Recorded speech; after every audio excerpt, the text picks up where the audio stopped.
Nah, orang ini menjawab begini, oke Gus, nanti saya ganti rugi, kerugiannya Gus Nur semua saya ganti, berapa miliar saya ganti. Ayo saya ajak main-main ke rumahnya Pak Jokowi, ya sekalian nanti kita lihat ijazah aslinya di sana. Nah itu, di situ saya tegas, seandainya penduduk bumi ini ngantri semua ke rumahnya rezim itu, saya akan tetap sendirian, saya tidak akan ke sana. Assalamualaikum warahmatullahi wabarakatuh. Akhirnya saya harus menanggapi fenomena ya kehadiran Bang Egy Sujana dan Bang Damai Lubis yang sowan ke rumahnya mantan Presiden Jokowi. Jadi gini saudaraku, yang lain sudah berkomentar, yang lain sudah ngomong ya, sekarang giliran saya. Poin pertama yang jelas, kalau ibarat pertandingan, ibarat tinju kayak apa kayak ya, yang jelas dalam hal ini Bang Egy, Bang Damai Lubis kalah telak ya. Itu pendapat saya pertama. Beliau kalah telak oleh Jokowi 1-0, bahkan 10-0, bahkan mungkin 1000-0 ya, kalah telak, dan kekalahannya ini tercatat dalam sejarah. Itu poin pertama. Poin kedua, saya yakin Bang Egy itu maunya pertemuan itu dirahasiakan, tidak dipublis ya. Tapi kalau akhirnya bocor seperti ini, saya nggak kaget ya. Pasti yang bocorkan ini dari pihak projonya. Dulu saya pernah 7 tahun yang lalu kalau nggak salah ya, sama kameramen ini di Polres Semarang ya, di Polres Semarang saya dengan ormas ya, salah satu ormas disuruh membuat surat pernyataan permohonan maaf dan pernyataan, disuruh tanda tangan, dan saya nggak mau waktu itu, saya nggak mau tanda tangan. Ini apa ini? Urusan begini kok tanda tangan pernyataan minta maaf gini, saya nggak mau. Toh sudah silaturahim dimediasi oleh polisi-polisi, tanda tangan salaman kan sudah, nggak perlu tanda tangan pernyataan macam-macam. Nah waktu itu petugasnya ngomong sama saya, anu Gus, ini hanya untuk formalitas sajalah, untuk arsip kami bla bla bla bla bla, insya Allah ini nggak bocor kok Gus, dan ini kan nggak ada yang dirugikan. Ya oke lah kalau gitu, tanda tangan saya ormasnya tanda tangan di situ di Polres Semarang waktu Polda Semarang apa Polres Semarang saya lupa. Ternyata pulang dari situ menuju ke hotel, belum sampai hotel, tanda tangan surat saya meminta maaf itu sudah beredar di medsos. Nah, jadi pengkhianat semua. Jadi mungkin Bang Egy ini mengalami juga ini, ternyata dibocorkan juga video-video yang bukan untuk konsumsi publik. Oke, itu yang kedua. Yang ketiga, mungkin loh ya, Bang Egy itu kan dalam kondisi yang tidak sehat, dan beliau itu berapa kali pamit sama saya mau berobat ke luar negeri tapi nggak bisa karena dicekal. Ya mungkin akhirnya Bang Egy merendahkan egonya, datang ke rumahnya Jokowi untuk minta dicabut cekalnya supaya bisa berobat ke luar negeri.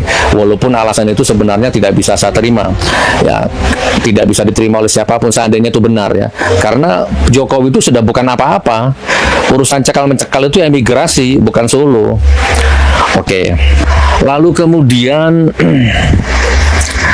ya inilah hitam putihnya dunia ya. Sekarang putih, besok hitam, sekarang putih. Itu begitu, hati orang berubah. Ya memang begitu ya. Saya belum bisa menyampaikan Bang Egy ke level pengkhianat, belum ya.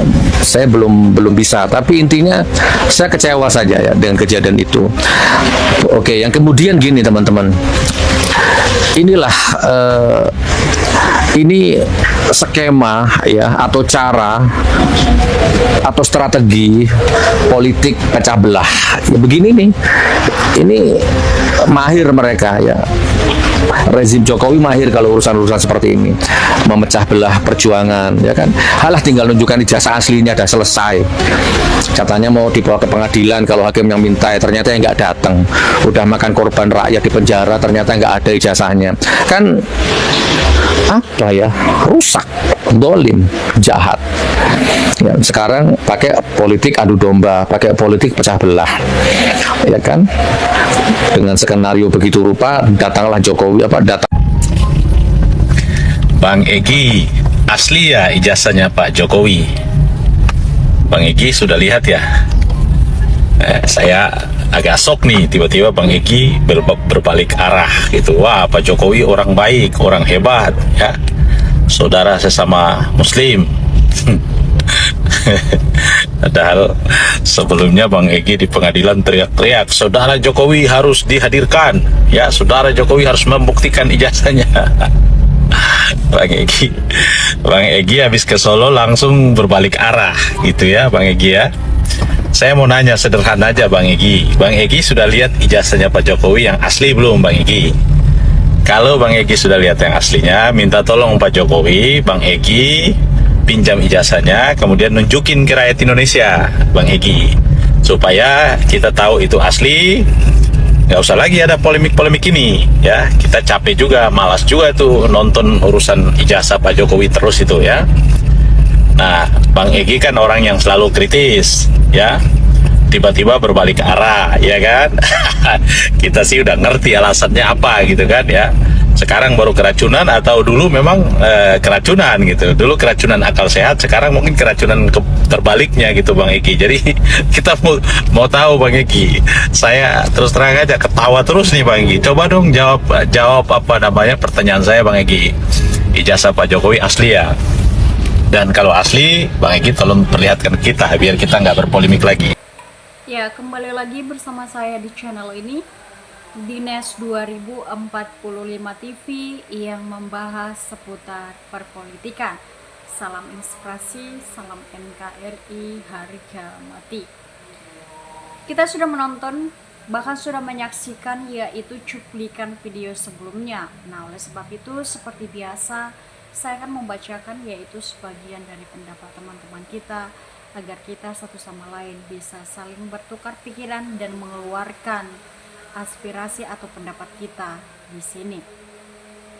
Mental pengkhianat, makanya Indonesia dijajah Belanda sampai 350 tahun karena banyak manusia-manusia mental rendahan, pengkhianat, padahal prof dan ahli hukum. Kalau ngomong dan lagaknya saja sok kayak jagoan, celana jeans, tapi ternyata Egy Sujana mentalnya hanya mental tenguk. Baru digertak dengan tersangka saja udah berbalik arah, mental recehan.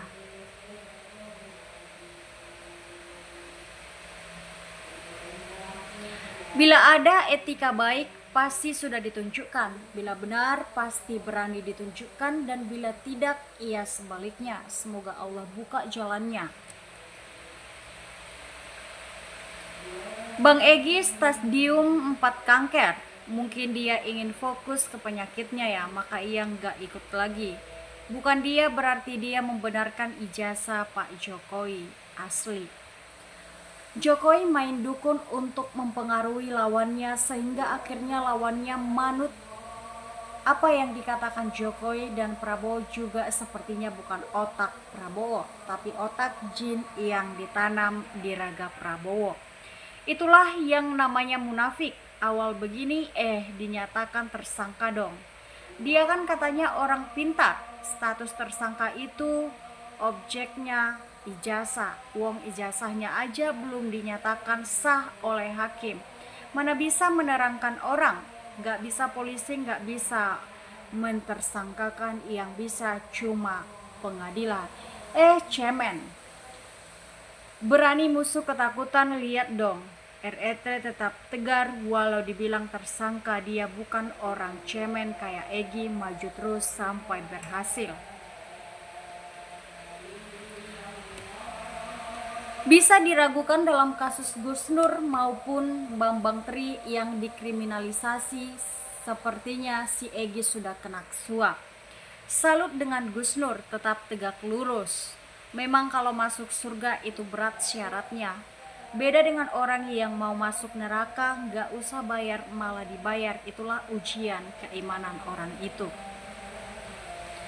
Ribuan termul saja bisa dia pelihara, termasuk pentolan-pentolan termul yang oleh dia dijaga oleh negara atau uang rakyat di BUMN.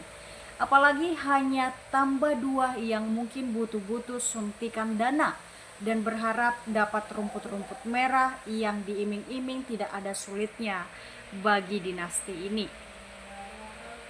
Egy Sujana bukan lagi bunglon, tapi udah jadi komodo yang pasti buas dan lidah terus menjulur karena lapar. Aparat hukum di Indonesia hanya menyelesaikan kasus ijazah saja nggak becus, nggak merasa malu nerima gaji dari masyarakat. Bongkar aja Gus, kita semua toh akhirnya mati. Pengadilan yang betul-betul adil yaitu pengadilan akhirat. Bentar lagi Egy mati kok. Bang Egy sakit dan kelelahan serta dicekal. Pasti kesulitan keuangan dan gak bisa berobat ke luar negeri. Mungkin niatnya baik, ingin agar Jokowi mencabut laporan atas dirinya sendiri. Kalau memang ingin memperjuangkan dirinya sendiri, wajar juga karena dia sakit dan membiarkan yang lain tetap terus terang. Tapi saya bingung, kenapa tiba-tiba dia memecat pejuang lainnya?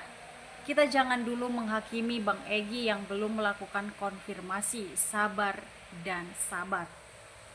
Itulah permainan es dan sebenarnya cuma cari nilai tawar pada Jokowi. Setelah deal ya seperti fakta sekarang. Tapi ya sudahlah, orang selamanya akan hidup bentar lagi jadi pada. Tidak ada pengkhianat itu kalau meninggal husnul khotimah yang pasti. Egy Sujana otaknya dah kosong. Yang ada duit 100 miliar dari Jokowi. Jangan salahkan rakyat. Egy korengan borokan bisulan. Yang begini merusak hukum, merusak akhlak. Kayak Egy Sujana lebih dari orang kafir yang omongannya ayat-ayat Al-Quran, nyatanya kayak belokok. Stop bicara ijazah, itu disengaja dibuat berseri-seri sampai 2029 agar masalah kejahatan lain tidak terpubarkan. Menutupi kasus-kasus lain ribu di wilayah ijazah terus. Egy nggak lama modar, orang kalau munafik dikit-dikit belokin ngomongan pakai ayat Al-Quran. Tahu mulutnya busuk, nggak lama modar sudah stasiun 4. Egy kasih makan yang enak-enak, amplop dari sono suruh buat beli makanan yang enak-enak biar bisa menikmati. Nggak lama dia modar supaya nggak nyesal. Aku pikir Egy Sujana ini betul-betul pengecut, pengkhianat rakyat. Ini tidak jiwa kesatria, mungkin sudah disiapkan bayaran besar sama Jokowi, mungkin sudah buta, sudah tuli, jadi tidak tahu mana yang benar, mana yang salah, dan mungkin sudah daftar anggota Termul. Tipu muslihat Jahanam Dajjal Solo, masih banyak pengikutnya, penjilatnya. Dulu ngomong berkuar-kuar malah ngutip-ngutip ayat suci Al-Quran. Agar sesuai ngomong sama perbuatan, itulah ciri orang munafik. Saya akan membacakan yaitu komentar terakhir dari teman kita, Salma Baderi. Akhirnya Egy Sujana masuk angin juga, ketahuan mana yang berjuang untuk keadilan dan kebenaran dan yang berjuang untuk cuan. Jokowi banyak cuannya hasil mengkorup dan menguras alam untuk kepentingan dan oligarki. Sekian dulu yang dapat saya sampaikan di video ini. Jika ada tutur kata saya yang salah, saya mohon maaf yang sebesar-besarnya. Bagaimana pendapat Anda? Silakan komen di kolom komentar. Salam dan sampai jumpa.